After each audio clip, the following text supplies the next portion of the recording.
World War II wasn't just fought on battlefields, it was also waged in kitchens, back gardens, and street corners across Britain.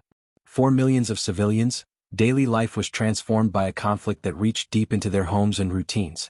From strict rationing and enforced blackouts to nights spent in bomb shelters, the British public endured 6 years of hardship with resilience, sacrifice, and a determined spirit often summed up by the phrase, "Keep calm and carry on."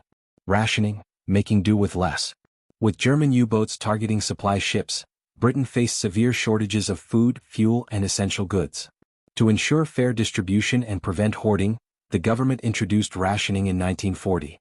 Items rationed included meat, butter, sugar, eggs, cheese, and milk, clothing and shoes, petrol, fuel, and later even soap. Each citizen received a ration book containing coupons, and people had to register with local shops. Meals became simpler and less varied, but the Ministry of Food issued recipe booklets to help families make the most of what they had. Popular wartime staples included Woolton pie, vegetable pie named after the Minister of Food, dripping sandwiches, powdered eggs and dried milk, carrot cakes and mock banana desserts, made with parsnips. Despite the restrictions, public health actually improved during the war due to a more balanced diet and state emphasis on nutrition. Blackouts, Britain in the dark. As soon as war was declared in 1939, the government imposed blackout regulations to prevent German bombers from spotting targets at night. This meant covering all windows and doors with heavy blackout curtains, switching off streetlights and car headlights, using dim, shielded torches when walking at night. Violating blackout rules could result in fines. Air raid precautions, ARP, wardens patrolled neighborhoods to enforce compliance. Blackouts drastically changed everyday life. Navigating pitch-dark streets became dangerous, accidents increased and nightlife nearly vanished. But blackouts were essential in reducing the effectiveness of Nazi bombing raids. Bomb shelters and the Blitz. The German Blitz, 1940–41, brought nightly bombing raids to London and other cities like Coventry, Liverpool, and Birmingham. Sirens, searchlights, and the distant drone of enemy aircraft became grimly familiar. To survive, civilians relied on bomb shelters. Anderson shelters, corrugated steel structures buried in back gardens and covered with earth. Designed for families of up to 6 people.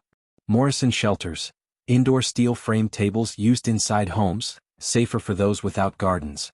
Underground stations. In cities like London, thousands slept in tube stations, bringing bedding and supplies each night. Families often spent long, cold nights in shelters, sometimes emerging to find their homes destroyed. Community spirit and daily life. Despite the danger and discomfort, wartime Britain saw a powerful sense of community and shared purpose. Dig for Victory campaigns encouraged people to grow their own food in gardens, parks, and even bomb craters. Women's roles expanded dramatically, with many joining the Women's Land Army, factories, and civil defense services. Children were evacuated from cities to the countryside for safety, often staying with strangers for months or years. Entertainment played a vital role, from radio broadcasts to ENSA concerts and patriotic films, boosting morale during dark times. The psychological toll. Wartime stress affected everyone. Families lived with constant anxiety, long separations from loved ones, and the ever-present threat of death. Yet the British people adapted. Humor, determination, and a stiff upper lip became national symbols of resistance.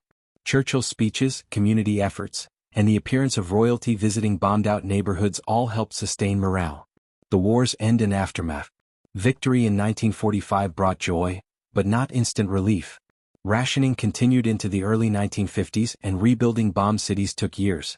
However, wartime experiences fostered a sense of unity and led to lasting changes, including the creation of the National Health Service, NHS, in 1948 and a greater push towards social equality. For civilians in wartime Britain, the battle was about endurance, getting through another night in a shelter, another week on rations, another month of blackout. Their courage and resilience helped sustain the war effort and shape the future of modern Britain. In many ways, it was the war behind the war that defined the nation's character.